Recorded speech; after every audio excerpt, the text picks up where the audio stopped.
Are you ready to pick up and deliver things with a boat and properly plan your manifest? Then Manifest is going to blow your top. Woo-hoo! Have you ever wondered what games you should keep or you should lose?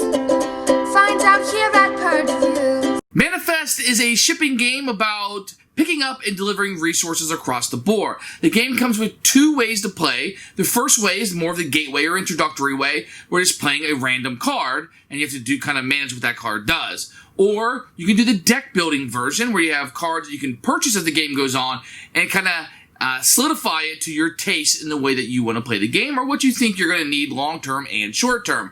So the deck building game is definitely the way to play if you're a gamer and probably the more intended way to play, but they made a version that's a little bit easier for people to grasp that maybe hadn't played games before. Now, Manifest is one of those games that's really kind of interesting to play. Each of the cards are multi-use. You can use them for the actions on them, as currency, as moving around, etc., and doing things. So they have a lot of different uses, and people tend to like those quite a bit. At its heart, it's a pick-up and delivery game, and it's probably not one of the better ones. And it has a lot going for it in this package. It's a pretty-looking game. The theme might be a little boring to me, but it is what it is, and the cards being multi-use are very good. It has a couple different ways. So if I want to play with the kids, we do random card. If I want to play with adults, I would deck building. But it was missing that it factor to me. It was just missing something that wanted to pull me in and make me keep coming back to it. And that might be the theme. That might be. Absolutely, guilty as charged. I like games with a good theme, and just these ships may not have done it for me. So overall, Manifest is a pretty good game. It's a very solid addition to your gaming collection. There also is a variant that gives you individualized powers, which I think is a must if you're going to play through it, and they're fairly balanced. I think most people are going to enjoy that, and I feel like overall this is a winning game. It just did not fit into our gaming style and what we were doing. It was just kind of bland for us. It's one of those games that's very solid. Everything works. It clicks all the buttons, but just missed that little bit of it factor that we were looking for. So for us, it'll be a purge. Here is Manifest. You can see the people looking to get on the big cruise ships here. Maybe they didn't have enough money to get on. That's why these guys are taking off. You're going to open up. You're going to see a rule book, which we'll take a look at in a few minutes. But this is what you'd be looking at when you open it up. You're going to have a board, which we'll take a look at. Oh, it's so big. They're going to have a custom insert where all these little things will be able to sit in here. Now, as you can tell, they will not be sitting perfectly, and we'll straighten everything up. It is a little bit bigger than it needs to be. There's nothing really to put here, nothing to put here, but it does fit the board. You're going to have your player aids that you'll have here. Pretty good. Each one is a little bit different just in color.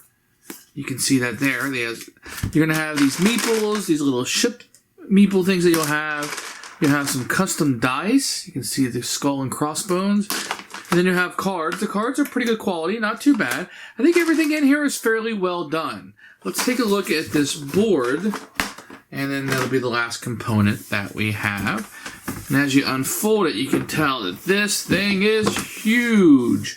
So you're going to see the place down here, the little artwork of the board. You can see all the little tracks and all of America here. There are places to put your cards on it. And it's just really these tracks are going to be doing a lot of unused space up in here, but there you are. Here's a rule book for the game. You're going to have an introduction up here, just flavor text, an overview of what you're doing, and how to win the game. I actually like that just being on the front of the page quite a bit. You have a picture, not so much of the components, but a little bit how it'll be. It's kind of intermixed with the setup here with a great picture. And then you're going to have the standard game rules that you'll be able to go through with plenty of pictures and examples and whatnot. And an explanation of what some of the cards will do for you. There are some variants down here that you can utilize. And then you have the deck building game, the expert version, if you will. You can see right here. And then you'll have a little bit of how you do that with a fact here at the back. And then your credits and a quick start reminder. Could have done without this over here, but you do have the quick start reminder you can utilize on the back of the page. Good job. To set the game, everybody will take their pieces in their color, and you will start out with 4 action cards that will be set up to start the game. In addition, you will put the contract cards out and then flip over contract cards face up. So You will also notice that there'll be shipping routes on the board. Each one will have a cost.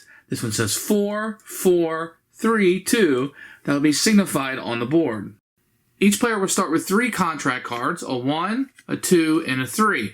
They will look at them, choose which 2 to keep, and the other one will go here face up for all players to be able to utilize when the game starts. On your turn, you'll be able to play these action cards. You can play as many as you can possibly, each for only one part of it. At the end of your turn, after you're done, you draw back up to 4 cards, and your turn will be over. What you're going to be doing during the game is fulfilling these contracts. Now, when the game starts out, there will be 3 that will be face up here that are public that anybody can take care of on their turn. You can also purchase more of these for the price indicated on the back.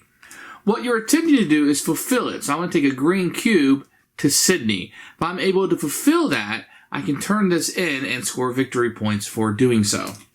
Everybody will get one of these shipping company boards at the beginning of the game. This will tell you what's on each ship. So in this case, this player will get a red ship and a yellow ship, and each can hold up to 4. There are cards that will expand this out, but to start the game, and then when you get cargo, you will put it on here, and this will track, when you're moving it around the board, what that ship is actually carrying.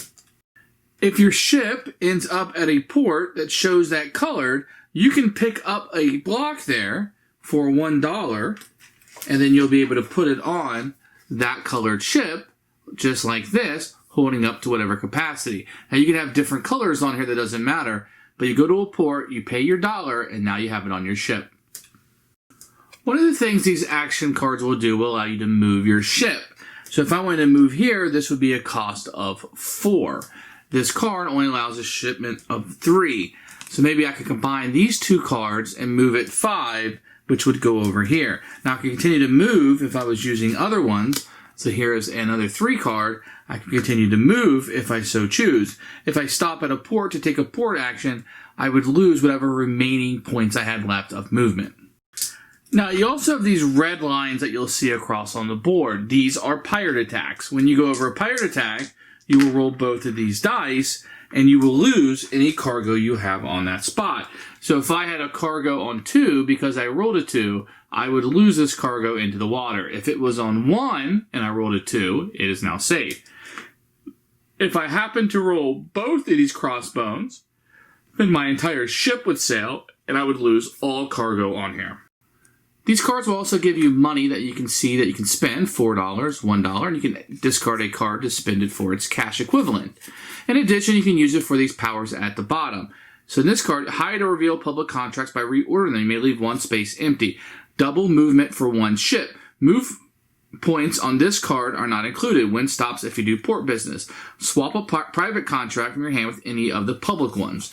You may double stack 1 ship with up to 8 tokens. So these will just give you actions that you can do as you play these cards. That's one of 3 things you can do. Move, spend money, or use the action listed on the card. Based on the number of players, you will play to a certain amount. For example, with 3 players, you can choose to play a shorter game to 13 or a longer game to 17. And what you're doing is you're picking up cargo and passengers and taking them to these locations to score the points awarded on this. There isn't a variant that allows you to use the company advantage, and this gives each player a power they can use each turn. You may use pirate or dockside theft cards at sea or in port. You may load cargo for free in any port. You can hold up to 4 contracts instead of normally 3. You may double stack your ships in any port. So these just give you an advantage that you can use every time. It makes everybody a little bit different, and these are called the company advantage. There's also a pirate ship variant, which would include this pirate ship that comes with it.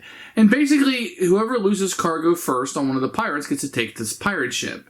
And at that point, anybody who loses cargo, the person holding this can choose to steal it if they so choose. So instead of going to the supply or in the water, it would go to this pirate, which would be the player who last lost loot by a pirate.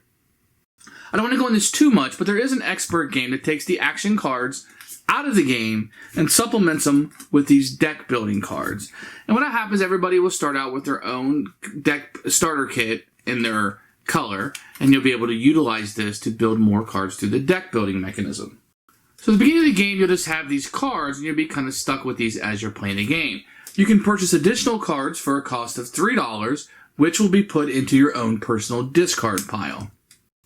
On a turn, you will take your cards and you'll select 3 from the top of your deck, and this will be your hand for the turn. As you use these cards, they will go into your personal discard pile, and you will draw 3 more, just like a regular deck building game. If I were to purchase a card, it would cost me $3. It would go in my discard pile, and when I get done utilizing these on a turn and there's nothing left to draw from, I would shuffle my cards up, drawing 3 more, and hopefully drawing my new great card. I did not. So on this turn, I would do this. Next turn, I will draw 3 more. And there's that shiny new card that I bought that I was eager to play. And that's kind of how the deck building part of it will work. So instead of just having a random draw of action cards, you will be building your deck up as you go. So who should buy this game? Anybody looking for a pick up and deliver game? You really like those? You like the nautical theme on it? It's going to have 2 games inside. You play the randomness. We draw a card. We can play the deck building game, which is much superior. You got the individualized power. This game adds a lot. Now, just because it didn't click for me doesn't mean it won't click for you, but there's a lot in this box. And I'm going to add this to my list of games in the playlist of good games that you may have missed. This may be one of them. Just didn't really hit it for me, but this game, I think with wider distribution, could have hit for a lot more people.